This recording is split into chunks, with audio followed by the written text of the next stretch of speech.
50th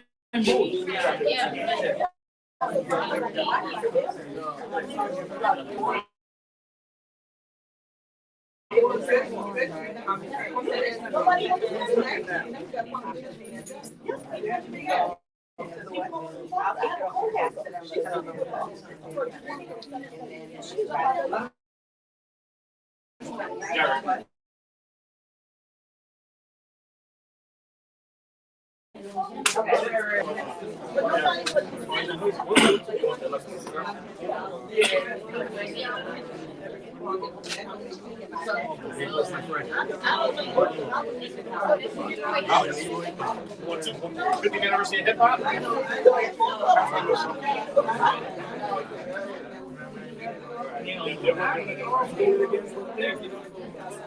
Yeah, but I would have known all the 4 hours. Easy fucking. What's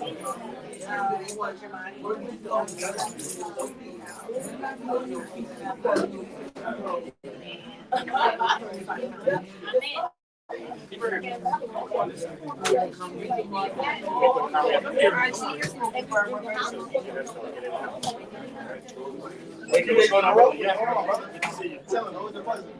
You going on?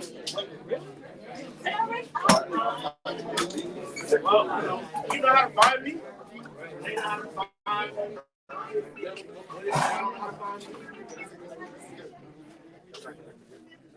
Yes. Yeah, I know. I'm trying to pay it on the stuff. You just want me to get the okay.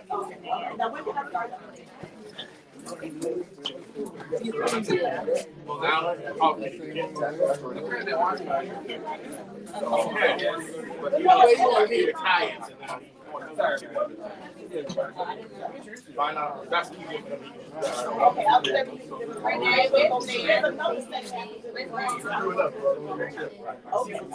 We're going to no, I said it exactly. Yes, sorry. I'm sorry.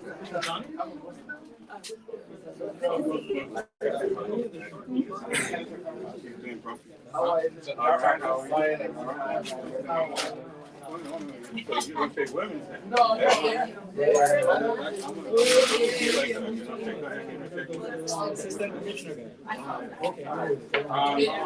We're waiting on the public advocate.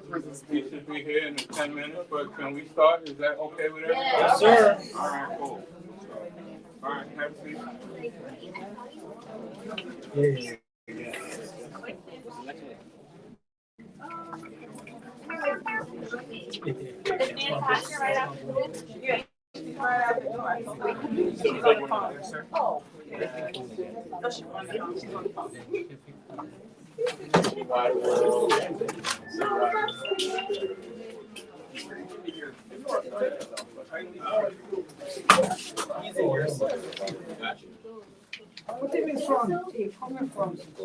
Good evening, everyone. Good evening. We're having a little bit of technical difficulties with the technology, so we're going to project our voice. Can the folks in the back hear me? Yes. Okay. So I am Sylvina Brooks Powers, Councilwoman to the neighboring district, covering the communities of Laurelton, Rosedale, Springfield Gardens, and the eastern portion of the Rockaways. And this is the second portion of a listening tour that the public advocate is hosting with elected leaders across the different boroughs. As we all know, New York City in particular has a housing crisis going on. And so looking for solutions, but at the same time, it's important for, I know from a local perspective, to protect our communities. And so I want to introduce the members that actually represent this current district, which is Senator Carmi and Councilmember Natasha Williams. So I'm going to kick it over to them. And after they give remarks, we'll open up the conversation to kind of start having the dialogue. And by that time, the public advocate should be here. Is that cool? Yeah. Oh, okay. Okay, good evening, everybody. I'm Leroy Carmi. I'm State Senator for the 14th Senate District, which now compromises the communities of Laurelton, Cambridge Heights, South Queens Village, South Powers, St. Albans, parts of Jamaica, small part of Richmond Hill, parts of Briarwood, Kew Gardens Hills, Kew Gardens, and Forest Hills. My district has changed because of redistricting. So I don't represent anything north of Jamaica Avenue. So if you're between here and Jamaica Avenue, you're in my district. If you're above Jamaica Avenue, between Jamaica and Hillside, I lost that entire area. So I'm proud to say that I now, this is my 9th year in the New York State Senate, and we just came back just for a while. We did have a lot of activities that were going on, but a lot happened around the housing compact. So we'll get into that a little bit later. But I wanted to just have our council member introduce herself, and then we can go into, because since they didn't give me a running show, I'm just going to try to figure this out as we move along. I think we'll go probably jump right into Q&A until our public advocate gets there. All right. So without further ado, the council member for the 27th Council District, Councilman Natasha Williams. Hello. Good evening. Hi. Good evening. Oh wow, friends here. Hi. Good evening, everybody. I'm Natasha Williams, and you're inside of the 27th Council District. So excited to see so many familiar faces, and even more excited for this discussion and to really hear from you and to get your feedback. And since this is a listening session, that's all I have to say, because we are really here to listen to you. So thank you so much, and I am looking forward to the discussion. I might have to cut out a little earlier, so this is my apologies up front, but do look forward to working with everybody. Thanks. Great. So as both council members told me they have to be in other places, I'm going to try to hold it down for this one. They'll have to owe me too. So just to give you some, it's cool. I mean, you know, we're just having fun. It's all about it's better when we have to split up to cover other multiple things that are happening. So as our council member said, this is a listening tour. The public advocate reached out to all of us individually because he's been going around the city doing a listening tour to try to figure out how to come up with a overall strategy on housing, since the governor failed miserably in her housing compact that she presented from last year, and then tried to jam it down our throat during budget this year. But the reality is that we need to figure out a housing plan. We have to be able to develop housing in New York State. We have to be able to figure out how to look at what we have, look at what we need, and figure out ways to get there. So it's important that we try to come up with a plan. And since the governor has failed in coming out and selling a plan or developing a plan or talking or advocating for her plan, it's important that communities come up with their own plan. So also we now have the public advocate here. So without further ado, I'm going to introduce the public advocate, Jamani Williams. Right on time.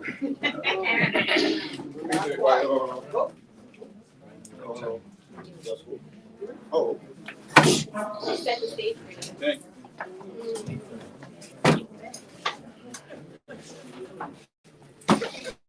Evening, everybody. How are you? Thank you for coming out. My name is Jamani Williams, public advocate. I want to thank Senator Comrie and our Majority Leader Brooks Powers and Councilmember Williams and all the other electeds. Somebody were on the flyer for putting this together. As I heard Senator saying, just really, this is not about trying to sell anything to anybody. It's really just trying to have a conversation about what's going on. As the Senator mentioned, it was really done pretty poorly when stuff was put out without having conversations. It's important to me to reach out to your representatives, and because usually when this stuff happens, Black and brown communities get the worst of it. So I think those are the communities that we got to go to first to make sure we get feedback. Make sure we get the feedback. So first, before we go on, are we ready with the slides and whatnot? I'm trying to get it ready now. Oh, Yeah, okay. I'm having technical difficulty. I think you need an HDMI instead of this USB cord. Okay. Do we have it? We have one. Do we have it? Can you email us something? Yes. Yeah. All right. But before we're gonna do that anyway, I just wanted to have a little time to get what people have heard and what your concerns are. So we can start off by just getting folks involved in the conversation that way. So if anybody wants to just say anything that they've heard about the plan or any concern they have about the plan, we're going to open it that way anyway. so we can try to work this out while we do that. So anybody, sorry. No, I just want to know, can you explain the plan? All right. It's all good. So. Yeah, Wi-Fi stuff. It's on.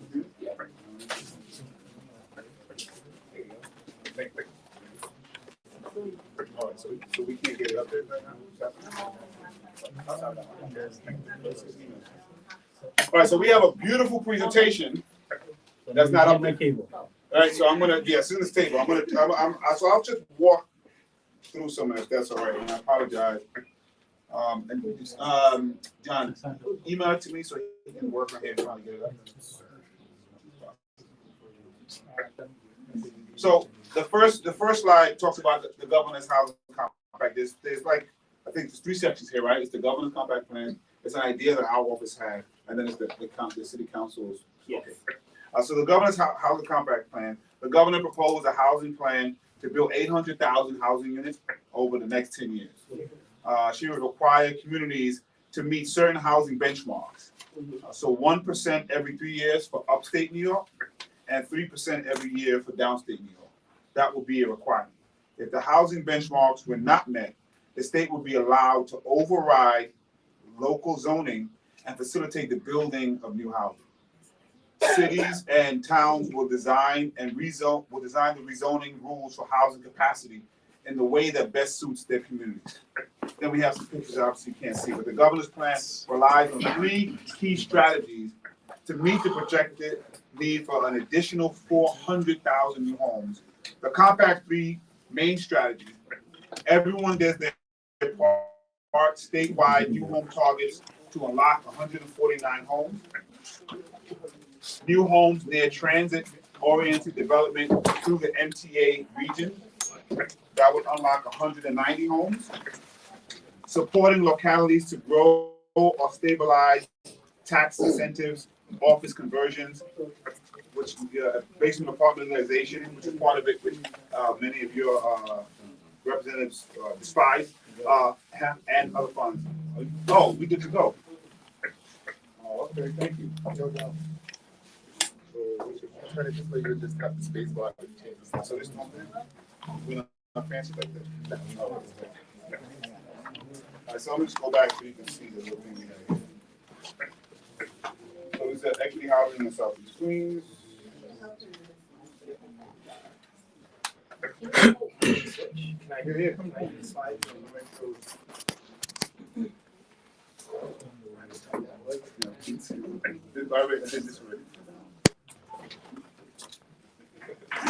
This is where we were. I was just showing you the slides. So this is where we were. We were at the last one, basement apartment organization and other funds, to unlock 56,000 homes. And so those were 3 components that they have to try to get for this part 400,000. And then we just have the history of Southeast Queens. The first generation of home purchasers began in late 50s, 60s when civil jobs opened up to Black New Yorkers. While Black homeownership was firmly established over 4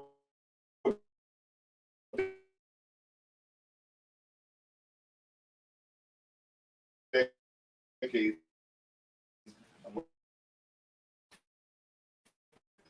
And so this is the part that we're proposing. So I can pause for the governor's one. Folks have any response to what the governor's proposing, any concerns about what the governor's proposing? Okay.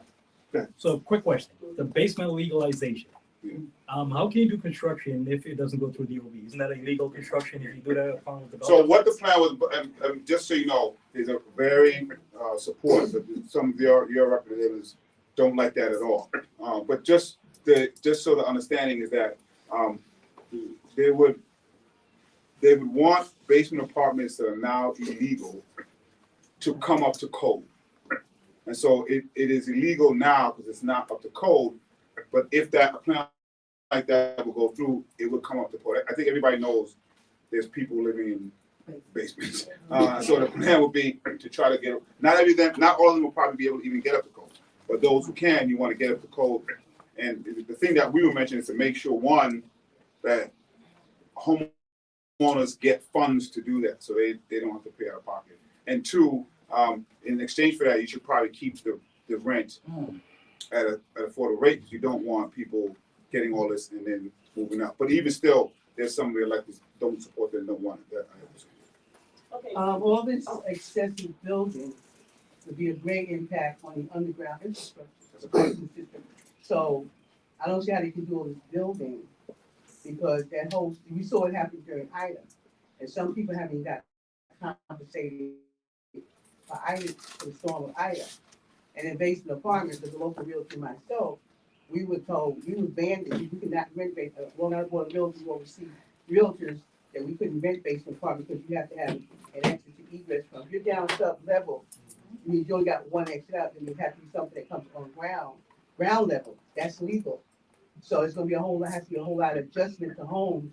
And if that homeowner wants to invest in that, they would have an option, or would it be mandated? So none of this is decided yet. I know, but I'm just. Yeah, so, but I mean, one, we want to bring it up to code, so that if you didn't have the second egress and you couldn't find a way to do it, it wouldn't be up to code and you probably wouldn't be able to do it. Two, if it came further, I would like, you have to have funding for these homeowners to do it, to bring it up to code. Because if you don't, the cost would be on us. In terms of the mandating all of it, we never had any. The city would have to go underground and put in better piping system. So infrastructure is one of the big issues that the council members and the senator always talk about, and it gets neglected. So one of the reasons that it would have made sense for the government to have a conversation is to hear this feedback, and perhaps as a part of the plan can talk about how they're going to deal with the infrastructure before you start to do something. All these systems here are old. Yeah. Old. Sorry. No, going back, I didn't like any of the governor's plans. The upzoning, where she was trying to get rid of one family zoning, and I also didn't like the AUDs with the illegal attics, basement, and garage apartments. Yeah. Because all this conversation is nice, but when you have these meetings, and you have the fire department here, who's gonna go in and save these people from all this illegal? Yes. How many firemen have died in these illegal apartments in New York? Because they go up in there thinking they have one set of diagrams and someone has cut up and then they can't get out. So remember, we're not selling the plan. So we're trying to. I'm here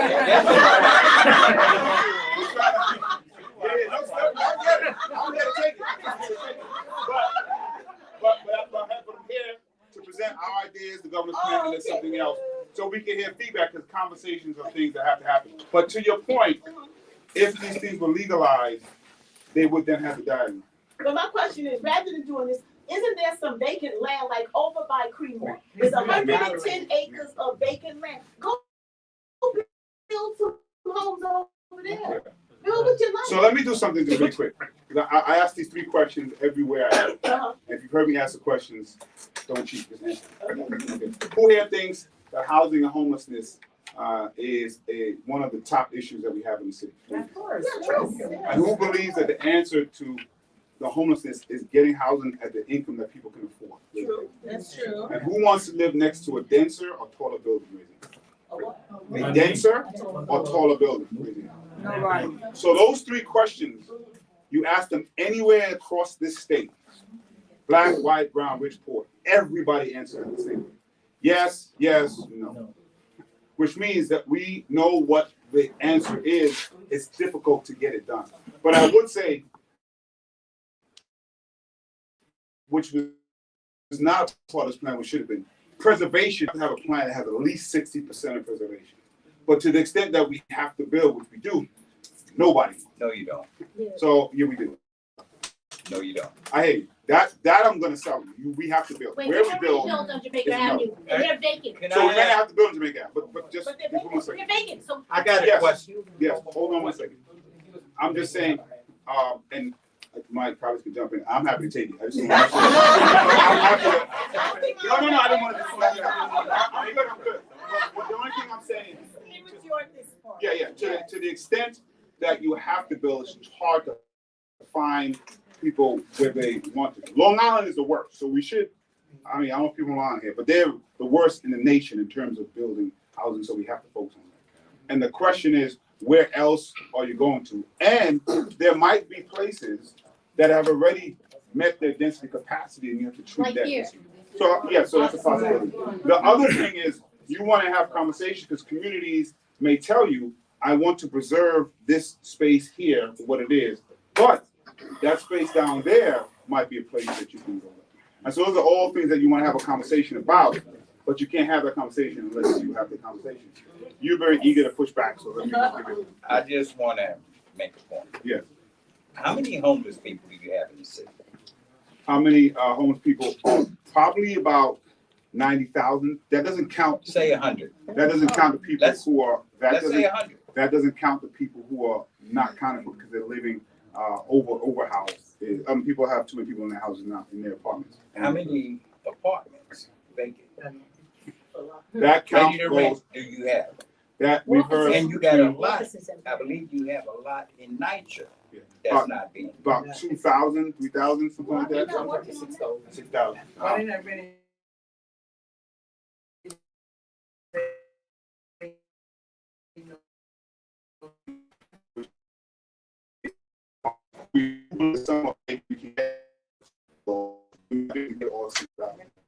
We agree, and we're looking at it. I started doing vacant lot count 2 years ago. So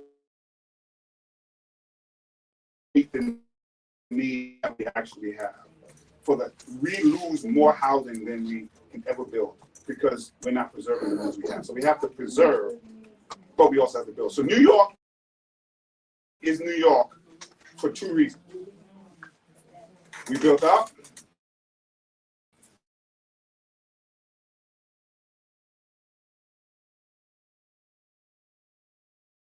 And we have a transportation system. That's how it became New York, because of those two things. So probably wouldn't be here if we would have failed. But you don't want to change the landscape of conversations. That's why it's important. That's why I'm happy to take heat about real conversations and real concerns, because it's get to it. Because when it gets to you, that's a problem. I don't want a taller building next to me. Like that, I'm honest as well. So then we got to just figure out how we're going to do it.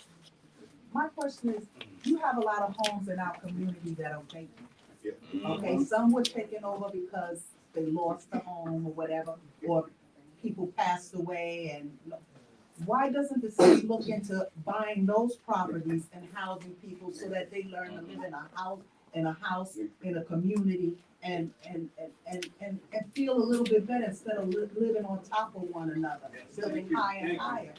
There are so many empty houses in my community, and yet and still we either wind up with people just coming in and squatting and doing whatever, and then that could have been a home where a young family could live in a house, go to a home, open up the door, and feel like they're part of the community. I think that's true, and I think it's both and so we've been trying to figure out. Some of them are called zombie homes. I know they've been working a lot on the state to try to figure out how we do that.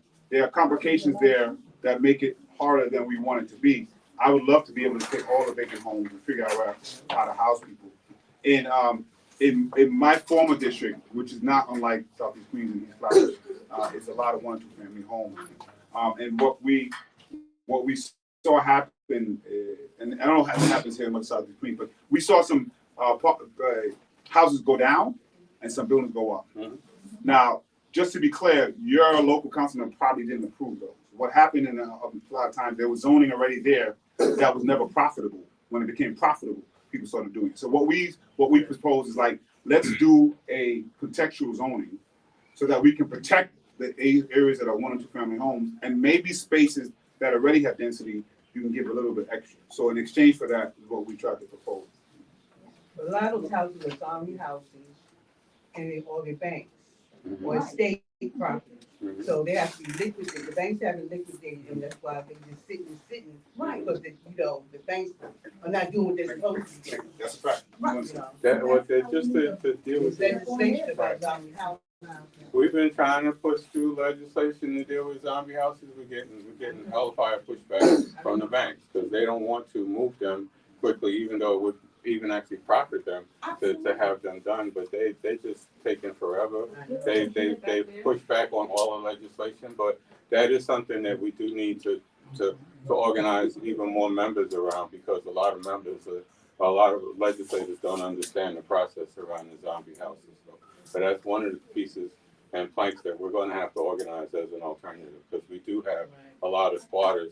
But if you know someone that's squatting in a house, please call our offices and let us know, because we need to get them out.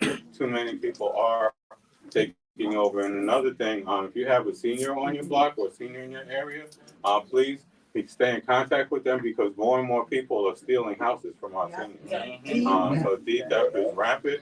We tried to pass a deed theft bill this session, and we almost got it done, but it got thwarted at the last minute. So the public advocate is working on a bill for deed theft, but that's a major piece. But let me shift back to what the public advocate was saying in a different context. We do need to develop a housing plan for this area, because if we don't develop it, what is going to happen is that they're going to be able to use this plank where if you don't develop 3% in your area, you're going to lose rights to be able to develop anything.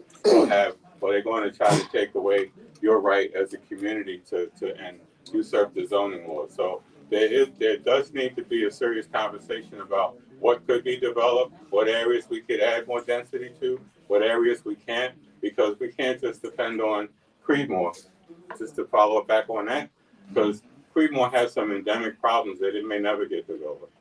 Because they have so much asbestos on that property and the infrastructure is bad. It's going to catch lawsuits from those indigenous people over there that don't want anything being developed. So while I have hopes about this plan, they've done it with an open, and if you go on the borough president's website, you can find out the schedule of Creedmoor hearings, and they are taking information. They still haven't done an environmental. And until they do an environmental over there to see what the costs are, because Adelaide Park will tell you, they try to develop the naval hospital, but the cost of trying to deal with the asbestos and radiation there would have required 40-story buildings and right here at the naval hospital. So that got killed because nobody wanted that. Nobody wanted that much density. We didn't have room to mix use, and then frankly, we couldn't handle the structure over there, because most of that would have gone and sunk underwater anyway, because we don't have the structural density here, because we have a high water table, especially in that area. So there's no way that any of that would have been built. Creedmoor, that ground is a little more dense. It could probably handle 15-story towers, but that's a whole nother story. I don't know that we get there. I just wanted to close the loop on that right now. I got one more question. Yes, sir. It's the fact that we Talk louder. okay. I got you in the back. Is it the fact that we don't have enough houses in this city to house the homeless? We do not have enough housing, particularly at the income rate that we would need. So I'll tell you this, the higher up you go, and particularly in rents, the more vacancies that you have. There you go. So we actually have been pushing the mayor to try to open up and get private folks to open that up and to get some of the funding that we use for vouchers to put people in those homes. But I will probably tell you, even if we did that, we probably wouldn't solve the entire thing, and I don't know if it would sustain, because we still have an affordable housing crisis as rents keep going up. By the way, we are now the highest rental market in the entire nation, and some say in the entire world. That's how bad it has gotten. And something just came out actually, you would know, even when the homeowners, a large percent of homeowners are now spending 35% of their income on housing. And after you cross 30%, you're in trouble. That's what folks are talking about. So we're trying to figure out how to get the housing needs so that everybody's children and family can stay in New York City. Go ahead. Adding on to what Senator Conley said, you're asking what needs to be done. A comprehensive housing plan for Southeast Queens and the surrounding areas needs to be put together. Starting with Congress, people coming from Chamber of Commerce, coming together, the different area Chamber of Commerce is coming together, the businesses in the area coming together with our public officials, and then advocates from each community coming in and putting a plan together so that we don't have to take something coming down, we can send something up. That's absolutely correct. And that's the problem. We don't have a plan. You know, we're sitting here saying what shouldn't be, what shouldn't be. Those are hard things. Hard things don't get taken care of. Keep things black and white, put on paper is what politicians and other people who do things will adhere to. You know, us complaining doesn't get us anything. But if we get something on paper and it makes sense and where we're trying to go to, that'll put us in a better structure. I'm in the real estate business here also. I can tell the brothers asking if there's enough property. No, there's not enough property around here. You know, I have 86 families. Some of them work for the city. Over on Guy Brewer in the housing without a house. And a lot of them got city jobs and other people have jobs and they don't have places to live. So it's not all economics. You know, it's a lot more than economics. And we need to get a comprehensive plan to be able to see exactly where we want to go with this problem. No, thank you. And I'm going to talk about this next part now, but I appreciate that. I think that's 100% correct. But I also do think there's value in hearing the feedback, even if it's negative, because people have been living with this for a long time. And then you hear somebody like the government say they're just going to do something, and they haven't had a conversation. I think part of the conversation to get what you're saying is getting this feedback to hear about the real concerns that we got from folks. So let me. That folks I've had and living for a while. So we can take one more, and then I'm going to talk about this equity housing plan that we've been trying to put. No, that's not closing it out. I was just going to go to the next section, but okay, good. What, let's stand up? Yeah. Yeah, I just wanted, as you were talking about, basement apartments, I remember that, de Blasio had put forward a pilot project in Brooklyn. Yes. And just curious as to how did that work out? From what I remember, the councilman could jump in. I think it petered out. I don't know that. They didn't fund it. They didn't fund it. Oh, they stopped funding it. The basement farm pilot I project. get a pilot project. Yeah. It wasn't really Stand out successful. and maybe have legalized. I can Let it- answer that.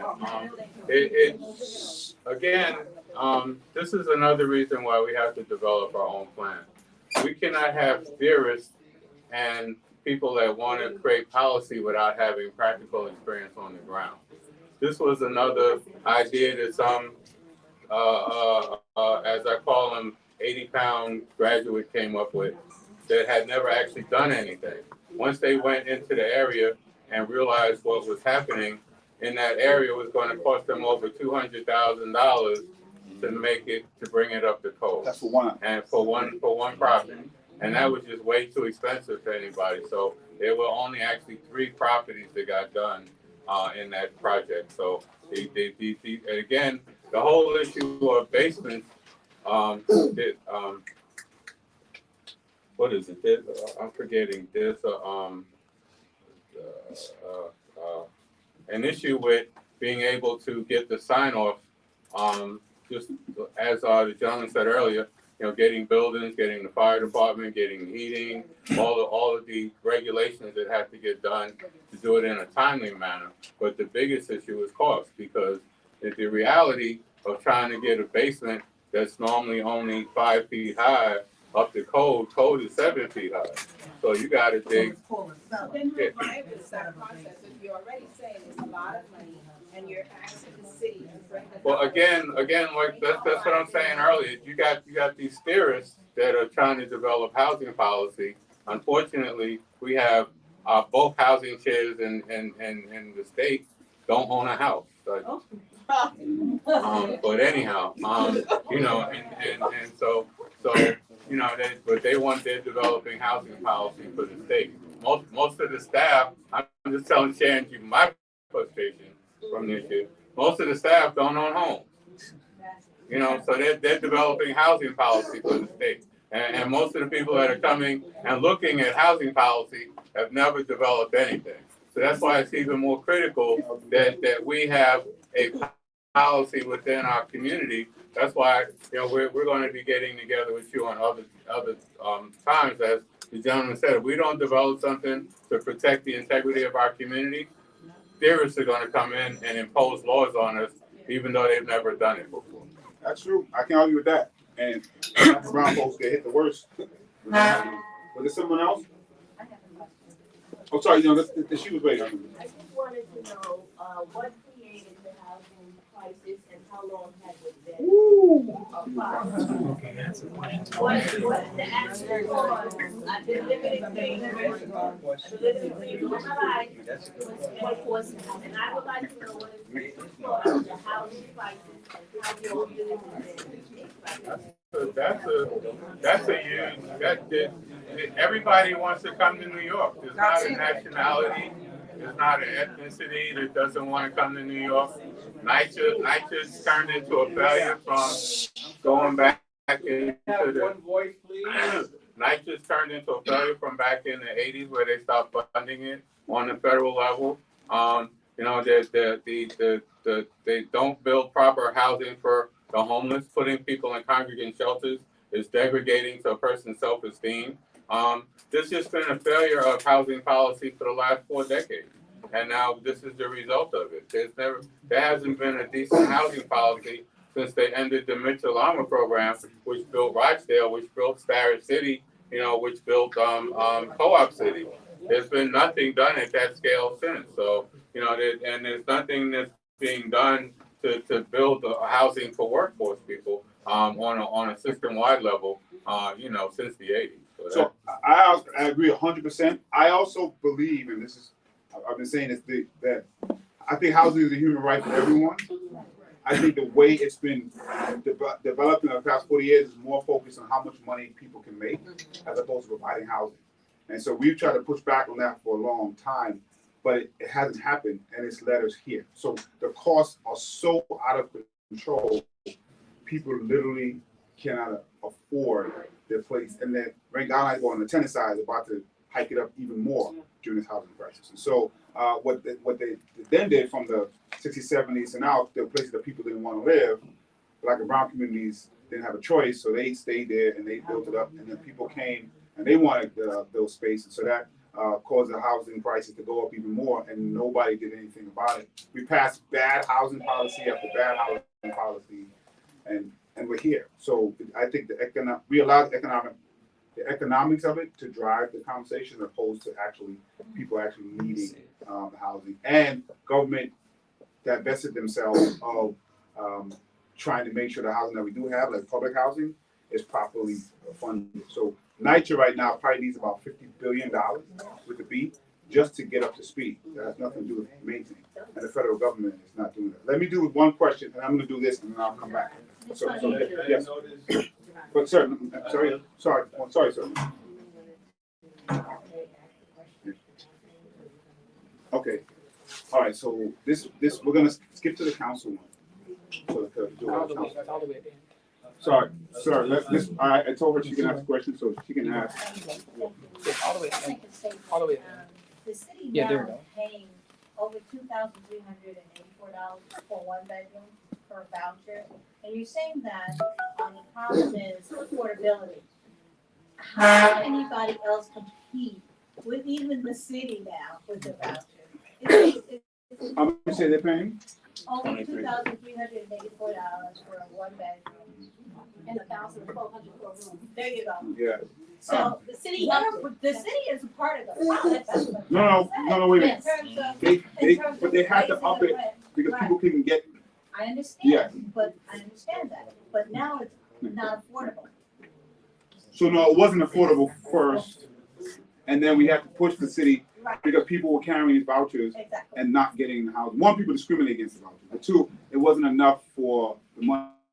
The real answer is when the city is building housing, what they're calling affordable is really not affordable. So we should have stopped that.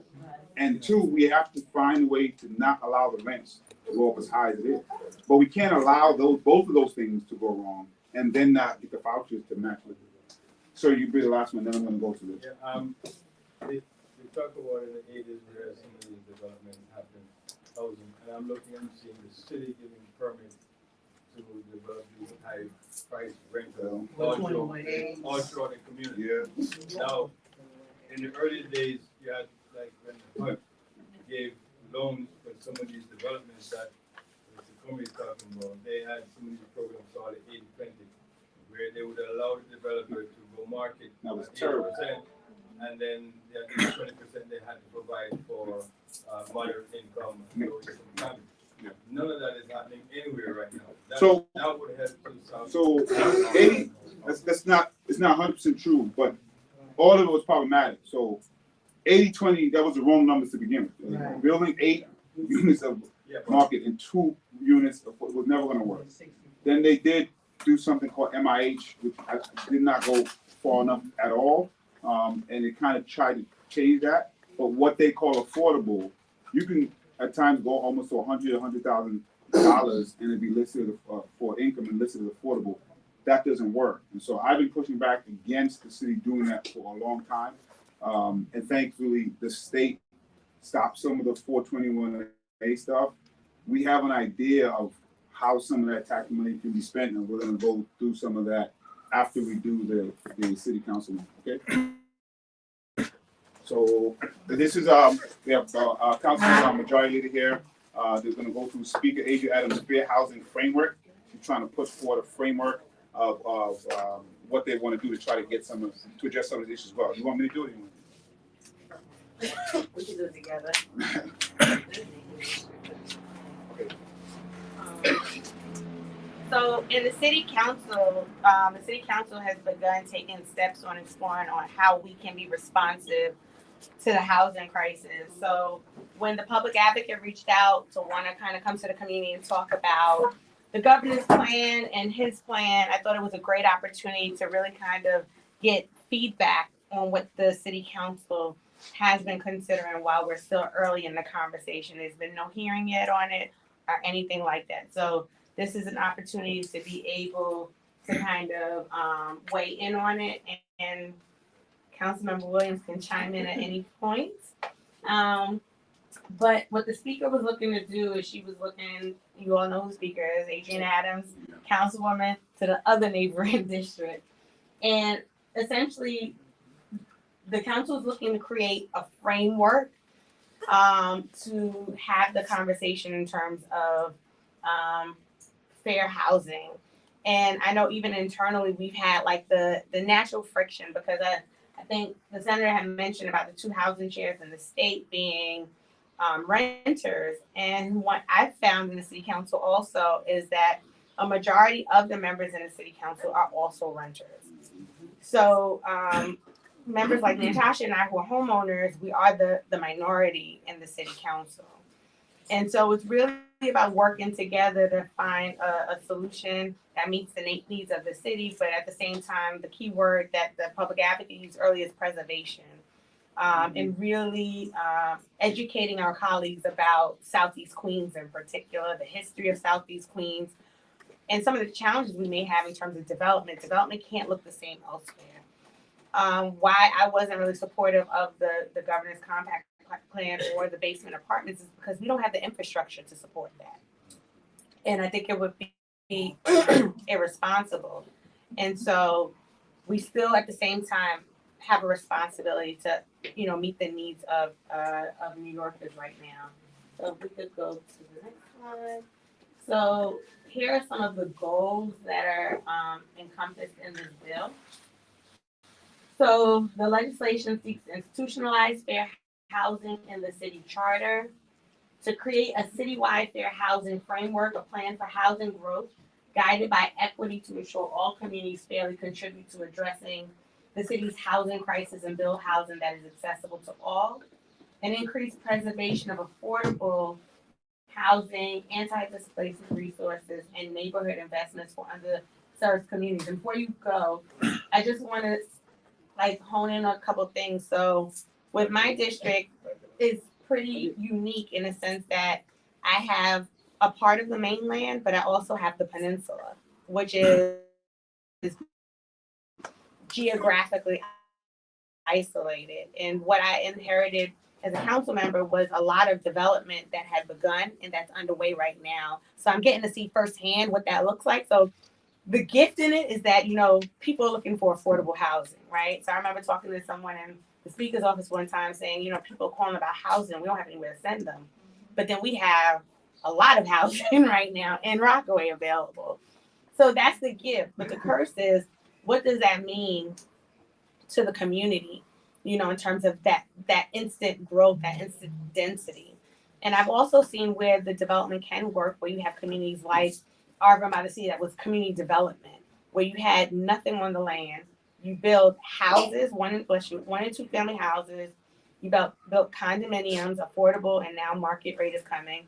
But also, when you built those housing dynamics, they built a Y, they built a supermarket, they built a merchant corridor. So it wasn't just solely housing, and it wasn't solely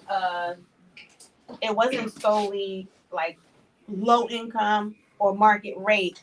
It was a mixed income that allowed the community to be able to like grow and support itself in a sense. But again, there are challenges from the density, and I know like someone had mentioned earlier about the vacancies. Like Rockaway still has vacancies also.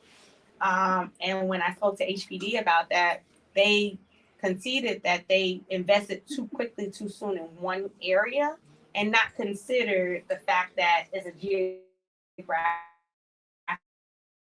isolated community. So just because housing don't mean that people are necessarily going to move there, as great as the community is. But that's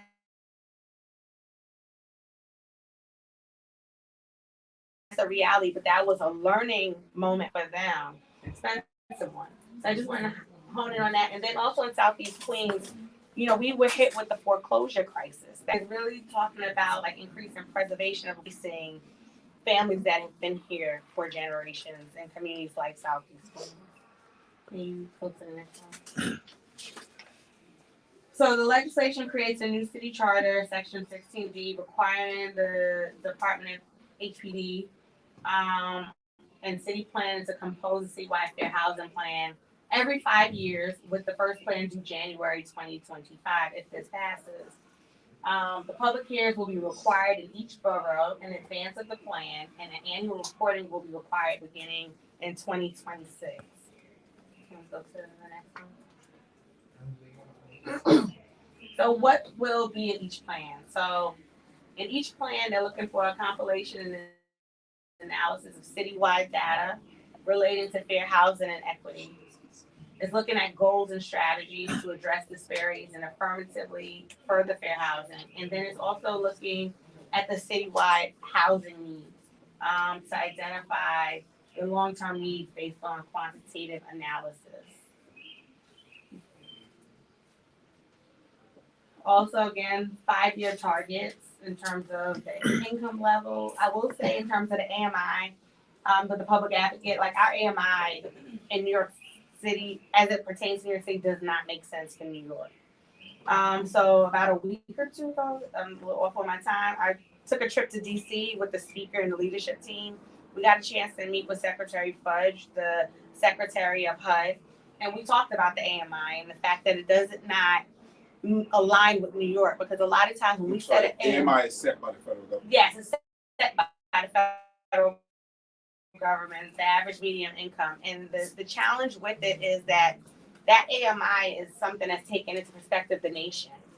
And so when we set an AMI thinking that it's affordable, it's not truly affordable, because it's not looking at a more granular level in terms of what the income levels are in a particular community. So when we set an AMI, sometimes we're thinking we're creating affordable, but people are saying they still can't afford the housing. So that's something that really needs to be reformed. So we were glad to have that conversation with her, and it will require more advocacy. But she even conceded that New York is a very different place, and so I just wanted to highlight that also. I think is that cool? That was it? Okay. So essentially wanting to socialize it, to like get feedback in terms of what that is. Obviously, it's just a framework that the speaker and the council has been trying to like put together to kind of be responsive also. Because I think everyone saw how Southeast Queens spoke up, rightfully so, in terms of when the compact plan was being discussed. Was it last year? No, this year. This year. I'm sorry. It was last year. Oh, last year. Yeah, so hot this year. And so, as the public advocate said, we have a real housing crisis. We've had one for many years. It's very different today with the influx of the asylum seekers and the fact that we are our right to shelter, and that's the elephant in the room that we haven't even touched on. But that's the reality based on a court decision years ago.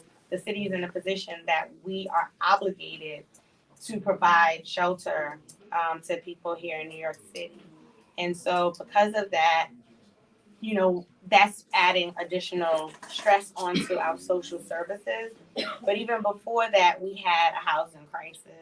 So with all of that in mind, and not for nothing, the housing crisis, even before the asylum seekers, how many of you have kids who returned home from college or didn't return home from college because they couldn't find anywhere or afford anywhere right here in the community?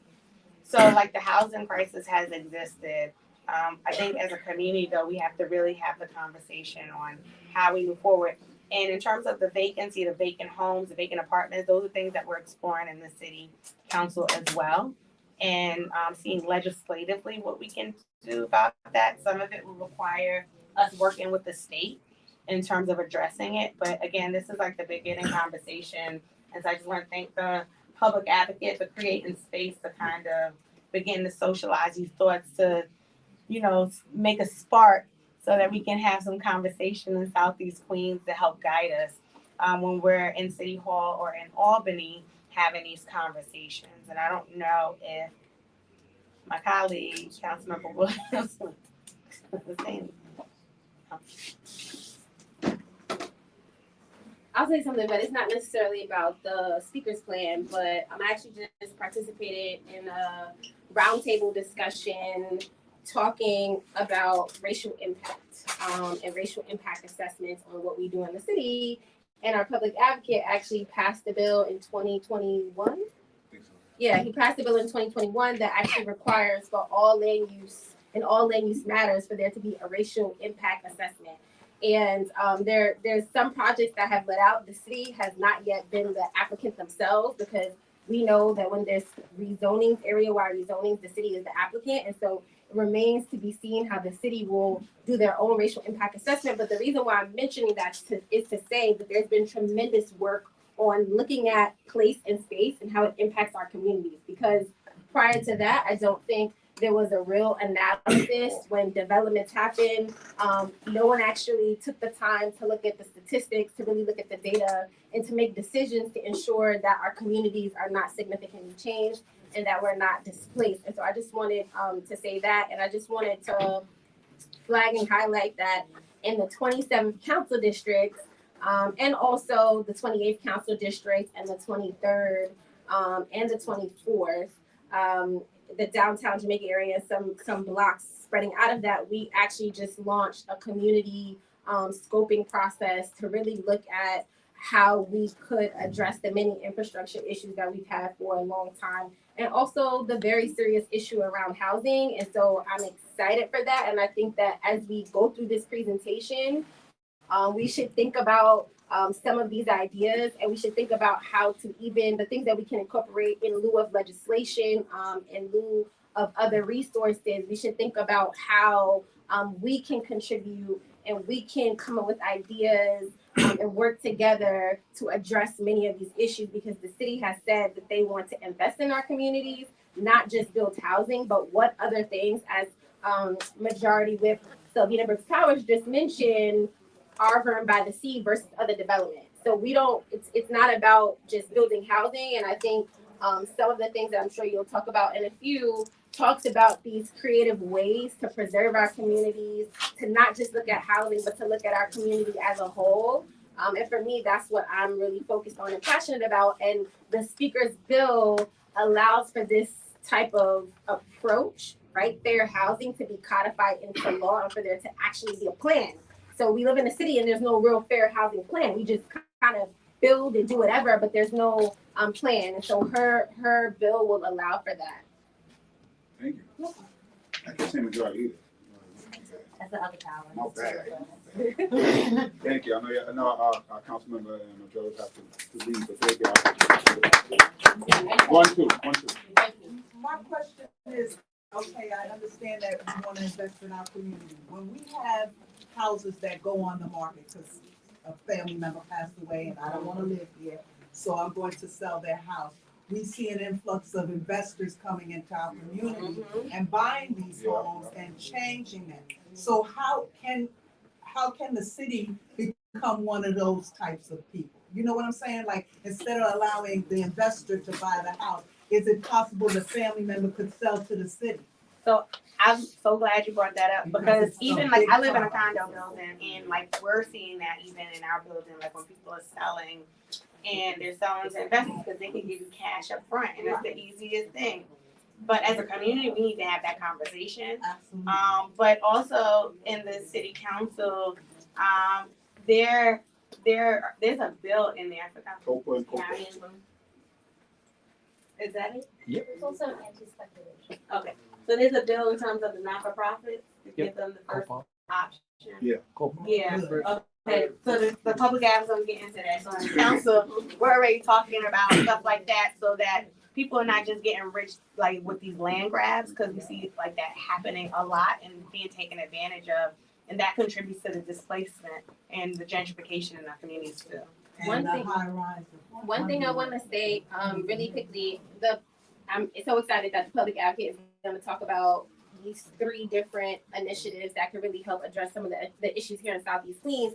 But another initiative that I've been talking a lot about, and actually our great senator was one of the major pioneers back in his time in the council, is looking at community land trust models. I know not everybody is in agreement with those models, but essentially it would do what you said. So the city did sort of take on the properties, redevelop the properties, and allow them to be essentially below market rate. And so when we think about TOPA or COPA or a CLT model or even public banks that allow for these type of resources to be used for our community, that will allow for these homes not to go into market. So I found out that my district has it is like the top flippable community in the city. So to your exact point, people are doing these land grabs and flipping the home and pricing us out because now it's, instead of $500,000 or $400,000, the home is $1 million. We have homes, they're 2 families, right? People talk a lot about zoning here is converted, but if we were able to have control over some of these homes, we could minimize and reduce that type of flipping. And it's the rate is very, very high. Again, I'm number 1. The 27th council district is number. It's all of our districts. So I'm like number 1. Councilmember Sprouse is 2, and the speaker is 3. Like, so Southeast Queens at large is the highest rate. Yeah, the highest rate. But that's why I'm saying that's the conversation we need to have too in terms of so I've been really passionate about figuring out ways for us to not have those properties go into the market rate and for the community to have control over who is then purchasing and coming in, but it will require resources, and unfortunately in some cases it will require legislation to do that in a real way. So a lot of hands, hold. Yes, everybody. So we have one more piece to go and we have to be up by 8. So I saw this gentleman, but I'm gonna come back to questions. So just hold, we're gonna get through this and then come back to questions. To get 2, let me start. I know everybody's saying 1 second, so I can't get everybody 1 second. But hold. No, this is here. I'm keeping track. You have an extra question there. You have an extra question there. I'm keeping track. But you called on her. Okay. Yes. Thanks. I apologize. All right, so moving right along. One of the things I want to touch on is what you actually talked about with the $1 million home.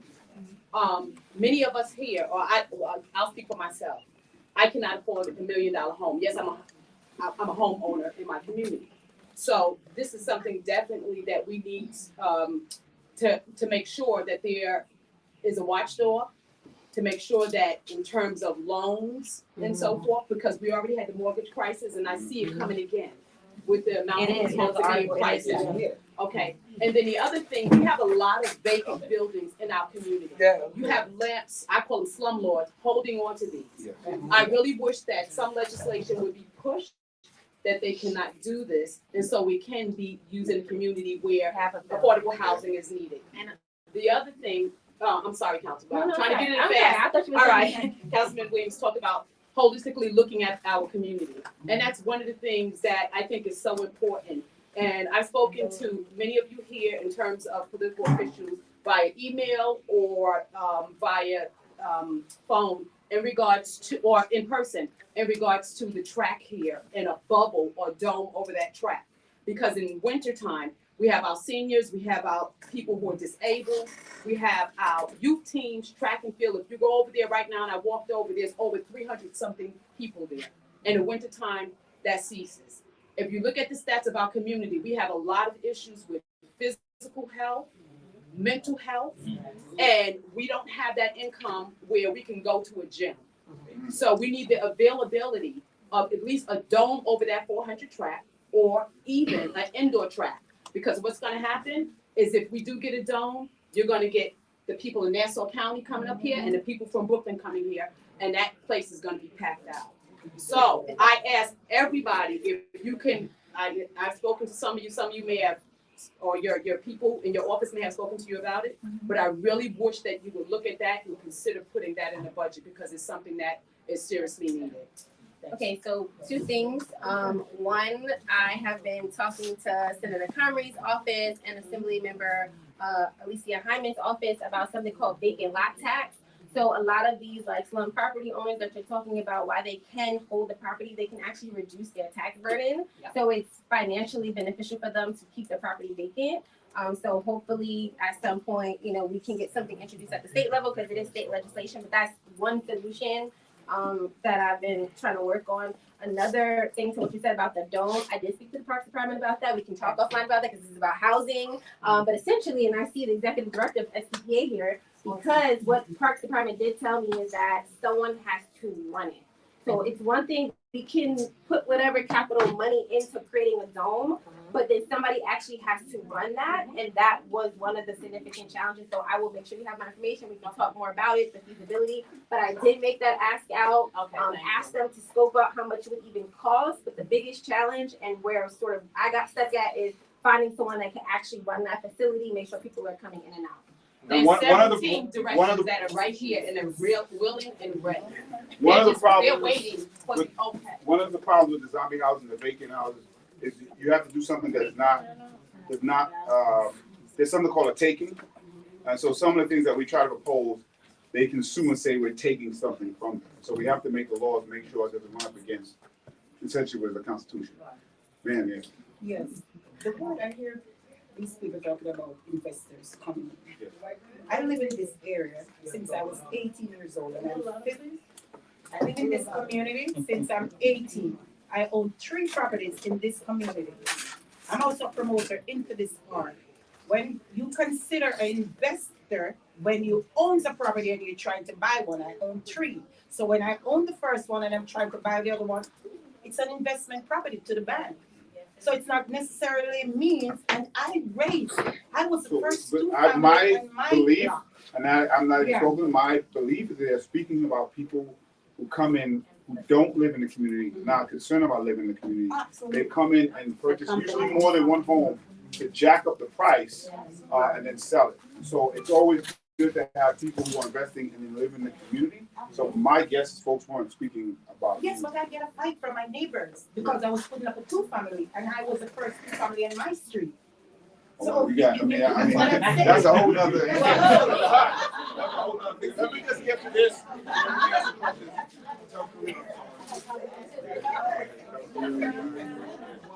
All right. So, but I thought I was making it hot. You got to make it hot. So, all right, let's just get to this. So this is going to address some of the things. Like there is a problem. It's hard to tell folks sometimes who are invested in their homes. One voice. Who invested in their homes, and then someone offers them a whole bunch of money not to get. That's hard to say. We do try to encourage folks, at least maybe you could take a little bit less if it's somebody who you know is going to raise their family here and continue the community. But that's hard. It's hard to do. So some of the ideas that we've been pushing and trying to push is a plan to try to address the housing needs and try to do what I said before, which is, people, we want folks to be able to make money, but we don't want how much money you can make to be driving housing policy, because that's what we got here.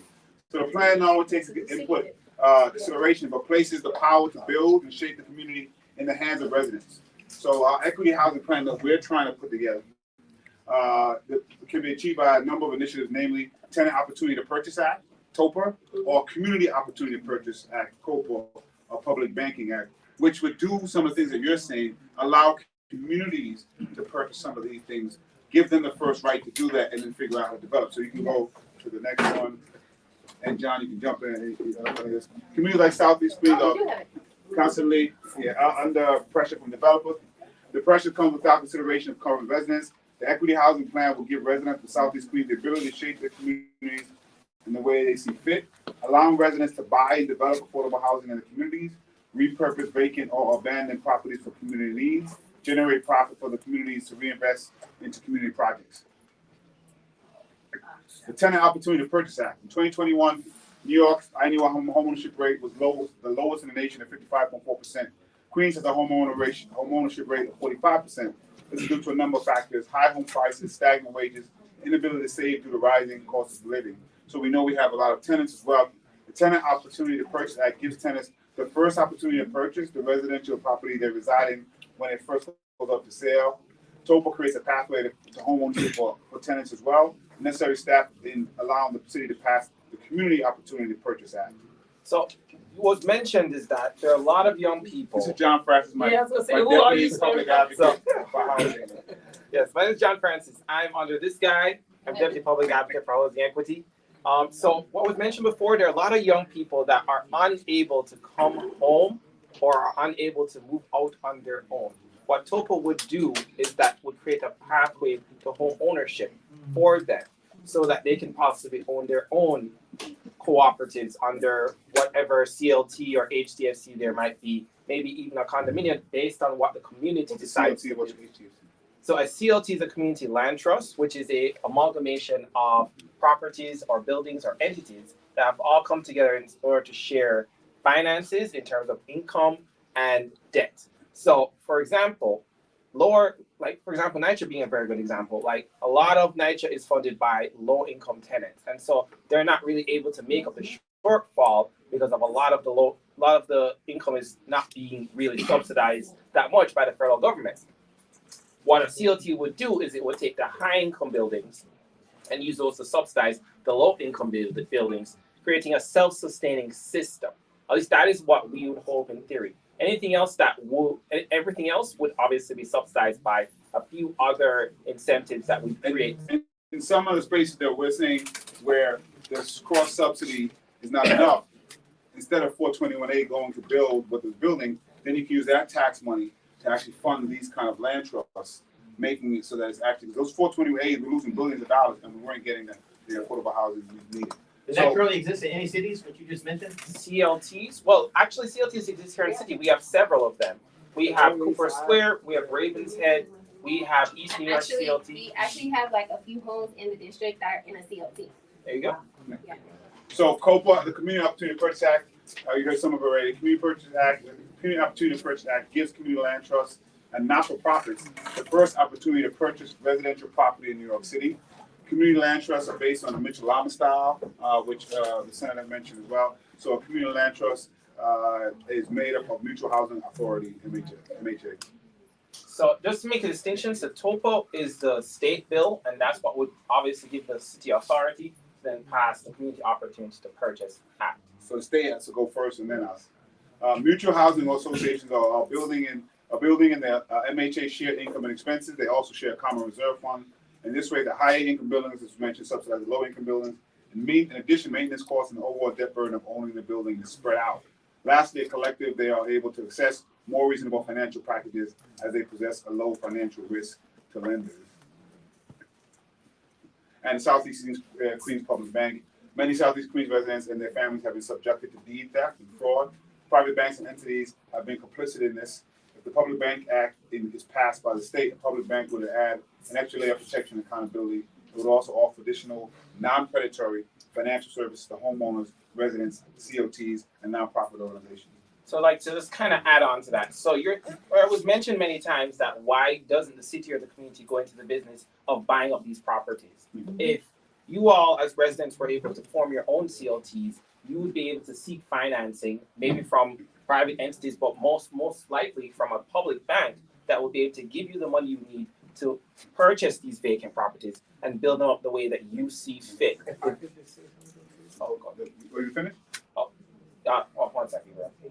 The way you see fit. So you can decide how tall, how wide, how long it's going to be. You can decide the income levels or the certain groups of people that are going to be coming into these kinds of communities. And so the point of us bringing this to you is to not bring you another housing plan that's going to promise you more equity, but also to put the power in your hands to shape the community how you see fit. Ibrahim? Also, this is an amazing community organizer for housing. Thank you. So, I'm Ibrahim. So basically, also the public bank is a very interesting concept because of the fact that it's been working in other cities, but also because of the deed theft situation. The bank can protect the elderly person who has been taken advantage of from actually being taken advantage of, without us putting like kind of a monitor for them, which would be discriminatory under the ADA. The bank could kind of look out officially, unofficially for them. So it's kind of allowing you guys to put your money where your mouth is and kind of building up your own community, which is really dope. If you would. And so we put that out to get feedback, but also like from the my assumption is the governor may start speaking again about compact. This is something that we would like to be included in some of the conversations that are being pushed so that the communities have opportunity, as the senator was saying, to shape. And there's other ideas as well. So this is, again, we're not trying to sell, we're just putting ideas out there because as mentioned, if we don't do it, it gets done to us and we get it bad. You know, the big thing is to make sure, particularly background homeowners who have lost so much already, not to lose more. And I don't want folks who are doing this to look at Southeast Queens who has already lost so much, already given density, the same way they're gonna look at other places that hasn't given anything yet and doesn't have density. So it's really important to make sure that those things are recognized. These CLTs, they have to be incorporated by a group of people, or they single. How do you acquire if you have to be a not-for-profit? You just have to make an agreement. That's all. It has to be a group of people. What kind of agreement? You as a group. Oh, go ahead. Yeah, if I could just chime in, because we did have the New Economy Project that provides technical assistance, come to the Guiders and Repair Club, and then all of the Southeast Queens electives, we have a housing series, and we also had a forum on this last year. It is easy, but it's also complicated. So I don't want to I want to level set people's expectations. Like, you do really need sometimes the anchor organization to serve. But yes, specifically. Yeah, it's essentially. You have to be incorporated. Yes, it is essentially like a nonprofit. That's what I want. Yeah, it runs essentially A lot of like a people don't know nonprofit. that. Yeah. And you have to have a criteria if you're not for profit. Yep, it's a very complex process. I know. But it's achievable. And actually, the home, I know for sure one home in St. Albans that's in a CLT is in the Western Queens CLT, right? And so I don't know anybody here that's a part of the Western Queens CLT, right? Right, exactly. So we already have a home that is in a CLT because Habitat for Humanity, it's Habitat. Yeah.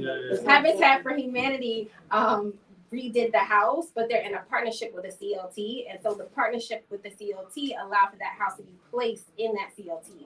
So I would love to see us try to build out a CLT in Southeast Queens. There's one in Far Rockaway already as well, but I'm very passionate about this. I know it's going to be complicated, but I do think it'll help to address some of the issues that are very unique to our community. And I know, like I said, the senator started this process. You said way back? I didn't say that. I was about to say it. I didn't say it. In fact, before the internet, the executive director of Habitat was like, "Yeah, Senator, you were a part of some of the earlier housing." He's like, "Yeah, like 20 years ago." Can I ask a question? When you talk about density between North Queens and Northeast Queens and Southeast Queens, where they have more apartment buildings. Flushing has much more apartment buildings. So, and we have 60% of private homes. So how do you balance that density? So, How do you balance those numbers? I'll just say, remember the three questions I asked you, just so you know. People who live in tall buildings don't want to talk buildings. People who are home, nobody wants this. But what the first part of that is making sure the community is involved in the conversation. What we try to do in Flappers, and the Councilman Farrah Lewis is there now, I think she's trying to continue. What we said is, there's some people who try to push back against home ownership, And that, like, my family's from the Caribbean, you come here, this is what you're trying to do. You know, most of my district is 1 to 2 family homeowners. So what we tried to say is, let's try to see if we can preserve some of those spaces that are 1 or 2 family homeowners. In exchange for that, let's try to find a place where we can give density. Maybe the places that have 6 stories can do 7 in exchange for keeping it affordable and keeping it some of the stuff, putting it into CLTs. But there's a lot of different ideas, and I think did you raise your hand? Yes. I think what we're doing there with the plan is to make sure those conversations can happen with the community, both who run the apartments, both in the homeowners, so that it's not just shoved down and people are not.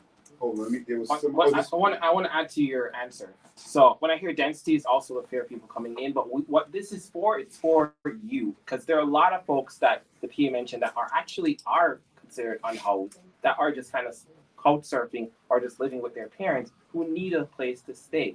So what this would do is it will create this space for the people who are already living here, and who else to choose to do that but the people who live in this community, you.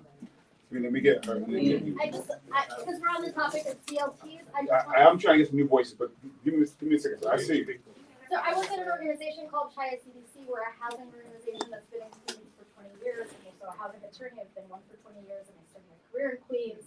We are organizing a CLT for Southeast Queens. So if you're interested in this, we have been meeting regularly once a month to try to identify a space and get a CLT off of the ground in Queens. So we need more community folks to sort of come out and help us develop the concept, the idea, be ready to sort of build out the idea, the concept in a way that's responsive to what the community needs. So if you are interested, you should come out. I have a business card. If I have enough, I don't think I have enough. Definitely. We have some. No, definitely. Share my name and number. Before we get into any one group, before we get into any one group on the CLC, we need to do a deeper dive on it. Because I'm not a Chaya fan. I'm gonna just be straight up. Me either. I'm not a Chaya fan.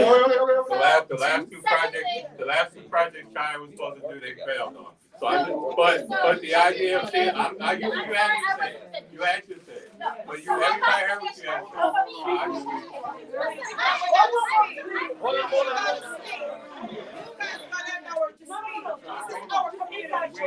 on 1 second. Everybody hold 1 second. She got to speak. We can't Just finish your point and then send it up. Are low on seat. She's put the No, I got it. Finish what you're saying. This is nonsense. The second thing I wanted to say is that this is not a Chaya thing, but there is a bill at the state level that was meant to tax flippers. So there is a bill that if you are a private equity landlord, you are from a big bank or you're from a hedge fund and you're coming into Southeast Queens, which does have the highest rate of flipping in the city of the 5 boroughs. This is the hot red zone. And you are trying to flip, there is a bill at the state level that will tax the revenue that they make from flipping. So it's meant to disincentivize the predatory equity folks who are coming in and not punish the homeowners. Right? We want homeowners to be able to sell their houses the way they want to sell their houses, but we want to disincentivize the nameless, faceless, giant corporations that are coming in and preying on the communities here. Is that bill passed? No. No, it's not. It doesn't even have enough co-funds. Okay, So thank we need you. co-funds that sponsor us. Okay, hold on. So wait, One more this. thing. No, hold on 1 second, because we're at 8, and can we go to 8:15? I don't know. Yeah, okay, thank you. Are folks okay with 8:15? I want to respect the time. Okay. Did you want something? Yeah, no, I just wanted to, I guess, somewhat piggyback on what the senator said around really exploring what it is, because I recognize that there is a serious education piece that's needed around CLTs, and we've started the groundwork of trying to really educate the community on what a CLT is, and figuring out what type of anchor institutions here, institutions that we might know that we're familiar with, can possibly take on this charge. And you know, one thing I will say, like, I do appreciate the work that Chaya does. But one thing I've noticed, and the senator is probably talking about a similar project, is that there seems to be a disconnect with specifically Black communities, and I know that's an ongoing tension. We should have that conversation because on a project that I did work with Child on, they were not really helpful. We had to get another tenant representative organization to assist, and so I'm all here, as you said, for courageous and daring discussions. And I think where there's space for us to be aligned, we should be aligned. We should have those conversations because I represent. Just so you all know, the 27th Council District is diverse.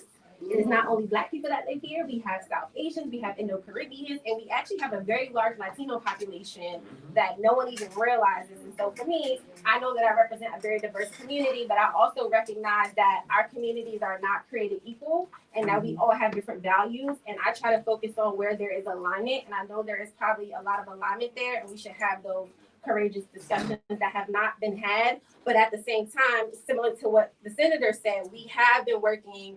We actually do have a meeting coming up with both of our offices to figure out a plan to educate and get the community on board and be bought into this. So this is something that you have to be bought into. You can't really be force fed this information, especially it's very complicated and it requires a lot of commitment.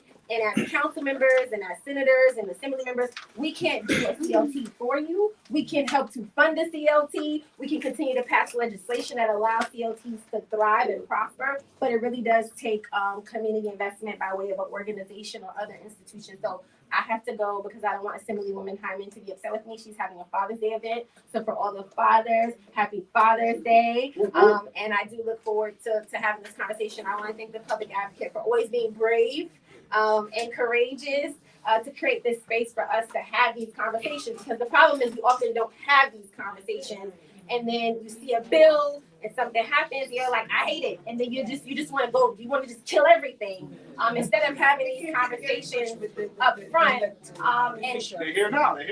Instead of having these conversations Yeah, but when we call the offices, we vote for you guys. When we call the offices, we're just talking to the workers. So you just guys commented, you just we don't get to talk hello. to you. Hi, Natasha, I'm we know still, that. yeah, but Yes. I'm still talking. You just did a whole thing about the senator cutting her off, and now you're cutting me off. So we also have to have mutual respect. Yeah, but you guys Okay, need to come so here I was every still single talking, time. and so we also need to have mutual respect. And so it is fine for us to have different opinions, and through those different opinions, maybe people are not going to get along, but we need to make sure everyone feels okay. I always say I'm not in the business of making people feel great, but I'm in the business of trying to make sure everyone feels okay. And so just as long as we can all be okay, so maybe you won't be great, and maybe some of my other constituents that might disagree with you, they also won't be great. But let's figure out a way for us to be okay because we know we have a serious housing issue. So I'm gonna get to the senator. Hold on.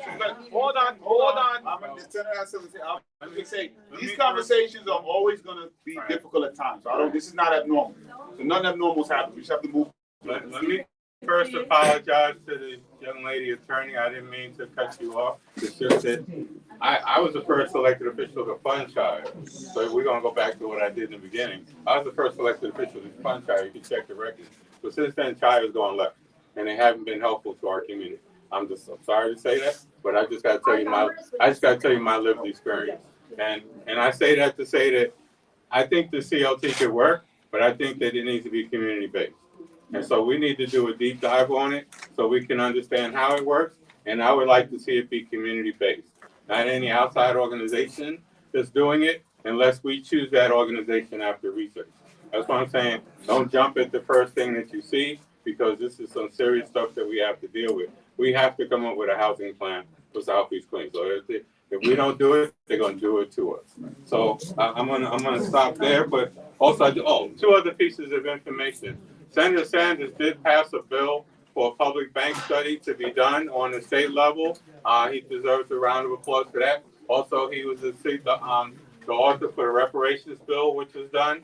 And so we are looking at the bill that the young lady talked about, the attorney talked about, trying to push private property owners to turn over their property early. That bill came out late in the year, and the sponsor, unfortunately, doesn't know how to work a bill, but that's another story. You just can't drop a bill and expect everybody to jump on it if you don't actually lobby for it. Okay. But I'm going to turn it back over. Senator Scarborough, then hold on. Sorry. What is the next step in this conversation? First? And the second thing I'd like to say is I think that a part of this needs to be some kind of crackdown on the illegal Airbnbs because they took the property off the market, and the illegal warehousing of property. All of these took the property off the market, and I think any comprehensive plan has to include some efforts along those lines as well. So there's been a huge effort to push back on the Airbnbs. And I was a big part of that. I was a housing chair then. They're starting to enforce now. So let's see what happens. But we also didn't want the focus to be on 1 or 2 family homes, and they seem to be focusing on that. We're actually looking at multiple family homes, which are taking property off housing off the market. Airbnb is pushing back really hard, so I should check back in to see what the Office of Enforcement is doing. But it is something they're doing. The warehousing is more difficult because it's private property, so we're trying to make it uncomfortable for people to warehouse. And like she said, they had to talk about a tax or a fee. You just have to make sure. You just have to make sure that it's not a taking.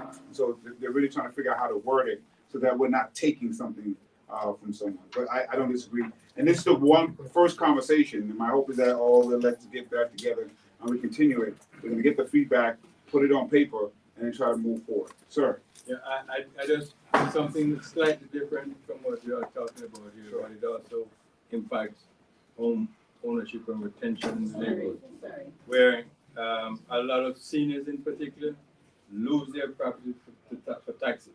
Mm-hmm. And you still have some of those folks come and grab the property. Yeah. So I'm saying this for all of us who live in various neighborhoods and see seniors, especially those living by themselves, to have conversations with them and find out what's going on with them. Sometimes the family members leave town and gone, and they think that because they pay off their mortgage, they're okay. I understand. Yeah, but they don't handle that because it's worried about eating food and not paying the tax. Yeah. We went through, as you know, I'm a former president of the West Side Real Estate Board, and we went through some of that stuff when Kat was mayor, and we actually, as an organization, got funding from the city, and we went into Bed-Stuy and we sort of stemmed that ripping off of the seniors. We actually went out and talked to people. So can you make your point? It's late. I'm sorry. Yeah. Okay. So in the back. Can you make your point? But for the neighbors to look out for the seniors. White shirt and then you. Okay. I wanted to make the statement. Over the last couple of years, a big problem we've been having in our community is that a lot of the people that own housing in this community have passed away, and they pass it on to their children. Mm. And the children get the property, and the children, a lot of the children been selling the houses all cash because they feel that's a better deal. But if you have a mortgage for $700,000 and you have all cash for $700,000, it's still $700,000. So in some kind of way, I don't know how we could do it, but we need to give some kind of information to the children that are getting the housing from their parents or the elderly, and let them know that they don't have to sell a house like that. So you could put it in a living trust. Like the community. Yeah, you can do that, but I think this community education is really one of the big. There are some ways to get around it. Ma'am, Miss Japanese. Sure, okay, you got it. All right, so the way forward, that's all I need to know. So you want to be a part of the plan. You have lots, or we have lots. What's the next move? What's my move to be a part of this? Oh, you said you have lots? Yeah. So do we have everybody's information? Yeah. Okay, so make sure we get the gentleman's information. We're doing this now to gather and figure out the best way forward. But like I said, we didn't present this because we were trying to sell. Okay, we were just really trying to just get an initial feedback. So the next one we can get. Thank you. I'm sorry. What the next? Our next step. Yeah, sorry. She hadn't had a chance to ask the question at all. So, ma'am, before you leave, ask your question. Yeah, Linda. The floor's yours. The floor's yours. It's fine. What's your question? Miss, you see it's a very busy and passionate night to work. It's fine. All right. Well, next steps, the elected officials in Southeast Queens, as was said by my colleagues earlier, we're going to be doing a series of meetings on housing. We would hope that any of you that are interested in going deeper into this and working with us to come up with a housing plan, reach out to our offices. we will be staging meetings during the summer. We have to, we don't have a choice. Make sure that we have a housing discussion, actually, hopefully a housing work group, and then we can go out to other community meetings to discuss it. But we have to put a plan together. All right, guys, thank you first of all for taking out time to see us today. As you can see, there's a lot of conversation that's going on, and I think this conversation can't be had in just one town hall. And one thing I want to keep it brief is why don't through the public advocate's office, through the Senate or the city council, because one thing that you mentioned as well as the majority whip is that the people making the policies are, they don't necessarily come from home ownership. If we can have an advisory council or that is based in Southeast Queens of homeowners from this room or others that are interested, that can help devise plans and put, whatever you have, they can give feedback to. I think that would be helpful too. So, You just did that. Yeah. No, I think so. Ma'am. I just had a question. Hold, please. Fine, please. Rental control and private and zoning. How you guys approaching that? Because that is a big problem. Sorry, rent control, Yes, and zoning. those, I want to know how you guys are tackling. I don't understand the question. yeah. Because that kind of, the study's showing that rent control and zoning is part of the problem why we're having this housing crisis. I see. Okay. How are you guys trying to tackle? So, there are some people that blame rent stabilization and rent control, but I haven't seen, that hasn't been convincing to me. So rent control and rent stabilization together is called rent regulation. And rent regulated apartments can't just jack up the rent as much as they want. They have to go to the rent guidelines board. I think it's too high. They're thinking about doing it now.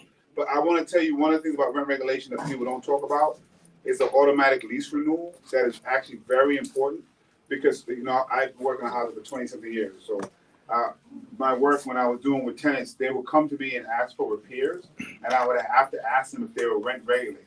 Because if they weren't rent regulated, I might be able to get them to repair, but they wouldn't get a lease renewal and they would get it evicted. So there are protections that are given in rent regulation that I absolutely needed. So it's a thing that we need. Zoning is a problem and has been a problem. So there's a lot of communities that have downgzoned and some communities haven't. The problem with a blanket downzoning is that now you have less apartments that are going to go up. So you have to find a balanced approach to do it. I try to call it contextual zoning. Like I said, always remember those three questions. Homelessness is big. We need more housing. Nobody wants to build. So if everybody's completely downzoned, it's an issue. But I do want to make sure that we're not overbuilding and overdoing stuff. So we do have to look at the zoning and how we can address it and preserve some of the things that people bought into when they got it, while trying to find some places that we can build up. That takes a lot of time, and that's the kind of housing plan I think everybody's speaking about, and the Senate is trying to see if we can put together for this area, and what we're trying to put out so that communities can have a lot of control. My amazing Queensboro advocate, who I'm not going to tell you why, but I would like to give her a round of applause.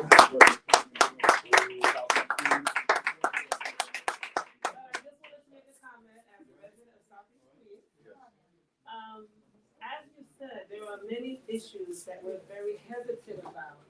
And the reason that we're hesitant about it is, as you all know, we're always the first to get the smuck. If you look at supportive housing, when they did a survey of supportive housing, Southeast Queens had, what was the number, Senator? I think 81% of housing, supportive housing in Southeast Queens, within Southeast Queens. And it's not that we don't want to help, we just want a fair share. That's all. As people of color, we just want a fair share. We want it to be that they overdevelop this area and that area and Staten Island. Staten Island is so untouched. Yeah, there's a reason for that. We just want it to be spread out. Go to Bayside and put some in Bayside, put some in Douglaston, put some in Little Neck. That's the only thing. We care, but we just want it to be spread out. Well, right? again, We're tired of harassing concrete. that's why we need to have a housing compact plan in Southeast Queens, because now is the best time with the best administration that will make sure that there's that citywide equity, we hope.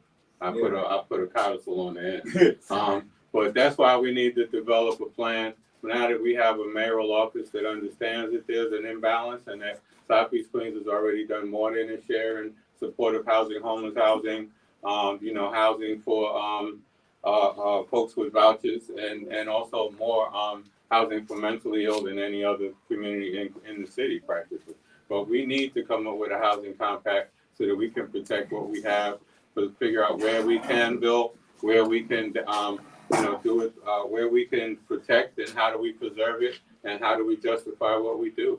So if we don't do it, it's going to get done to us. So I would hope that everybody reaches out to whichever office you want to. The public advocate has already agreed to come back and do more of these workshops, but we have to come up with a housing plan. Hopefully it evolves into a citywide plan, but we have to do a housing compact for Southeast Queens. We don't have a choice. Who's going to be at the table?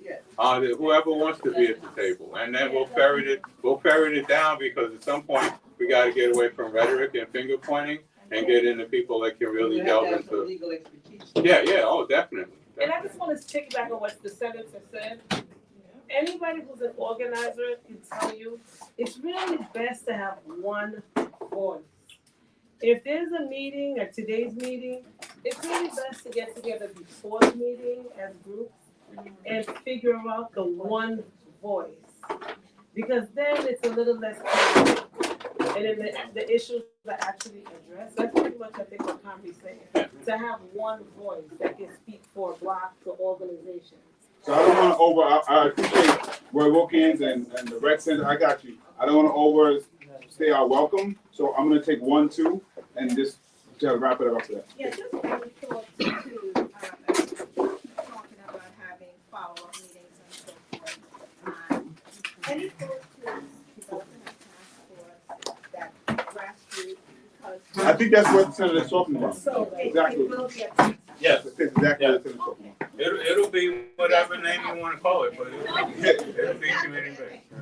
I'm not a whisper. I didn't get all of it about some plans for Creedmoor property. For housing. All right, you came late. Creedmoor has been, there is a plan now. If you go to the borough president's website, you can look at what they put out preliminary. There's still a series of listening meetings. I think the last one is this month, to hear from the community about what you think Creedmoor should look like. The state has been trying to develop Creedmoor since I've been an elected official. They haven't been able to do it successfully. They have a plan, they have a process this time that I think is the best of any process. But again, there's still a lot of things that are unresolved. So if you have an idea what you think Creedmoor should look like, you should go on to the borough president's website, find the Creedmoor plan, and enter your opinion with ESDC. Thank you so much, everybody. I'm trying to do how to, but I chose we did Southeast Queens and Far Rock first, because I knew how important it was and how the community has, in my opinion, been abused in different ways. So this is where we came to first. I want to take a minute to thank the public advocate, because he and I have been having meetings, but I think that he's the one to take this on when no other state or citywide elected official is taking this on is admirable. So we need to give thank you, our senator, and all of our appreciate everybody.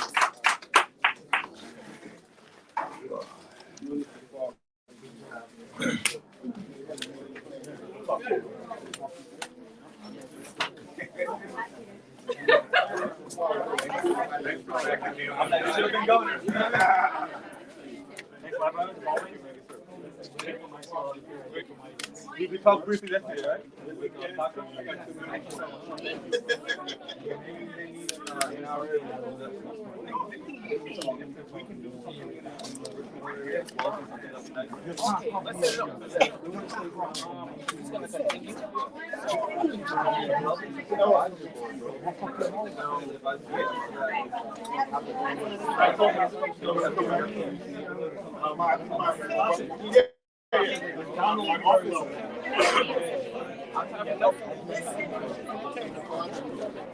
Let's try hard.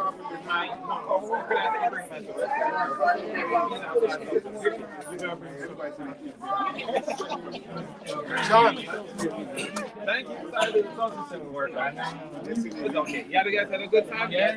A lot?